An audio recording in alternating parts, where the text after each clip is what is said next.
ரூபாய் 4 கோடி பிடிப்பட்ட வழக்கில் பாஜக வேட்பாளர் நயினார் நாகேந்திரனுக்கு சிபிசிஐடி போலீசார் இன்று ஆஜராகுமாறு சம்மன் அனுப்பியிருந்தனர்.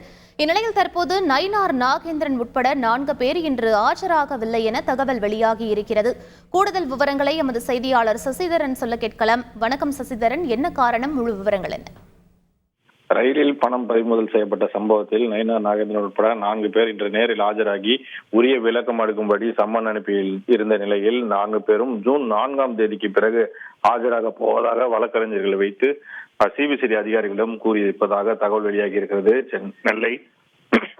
நெல்லை பாஜக வேட்பாளர் நயினார் நாகேந்திரனுக்கு சொந்தமான சென்னையில் இருக்கக்கூடிய ஓட்டல்களில் இருந்து தேர்தல் செலவுக்காக 4 கோடி ரூபாய் பணம் ரயிலில் கொண்டு செல்லப்படுவதாக கடந்த 6ஆம் தேதி போலீசாருக்கு தகவல் தெரிவிக்கப்பட்டு பின்னர் ரயில்வே போலீசார் அந்த பணம் பறிமுதல் செய்யப்பட்டது. இது தொடர்பாக இந்த வழக்கை சிபிசிஐடி அதிகாரிகள் விசாரணை மேற்கொண்டு வரும் நிலையில் ஏற்கனவே பல பேரை நேரில் அழைத்து சிபிசிஐடி போலீசார் விசாரணை மேற்கொண்டு வருகிறார்கள். இது மட்டுமல்லாமல் பணம் பறிமுதல் செய்யப்பட்டதாக கூறப்படும் அந்த ஓட்டல்கள், சம்பந்தப்பட்ட நிறுவனங்கள் என பல்வேறு இடங்களில் இந்த சோதனையானது நடத்தப்பட்டிருக்கிறது.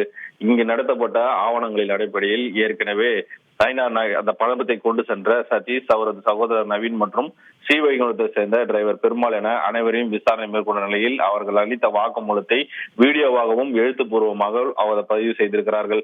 இது மட்டுமல்லாமல் அவர் நெருங்கிய உறவினர்களும் நண்பர்களுமான முருகன் மற்றும் கோவர்தனின் இல்லங்களில் சோதனைகள் நடத்தி அவர்கள் அளித்த ஆவணங்களின் அடிப்படையில் 4 பேருக்கு சம்மன் அனுப்ப போலீசார் திட்டமிட்டு இன்று நேரில் ஆஜராகும்படி அந்த சம்மனில் தெரிவித்திருந்தார்கள்.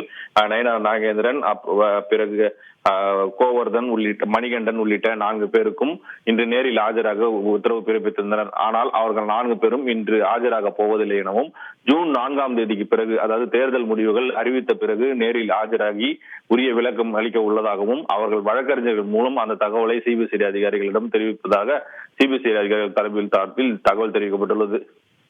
விவரங்களுக்கு நன்றி Sasidharan. Sathyabama institute of science and technology, Chennai.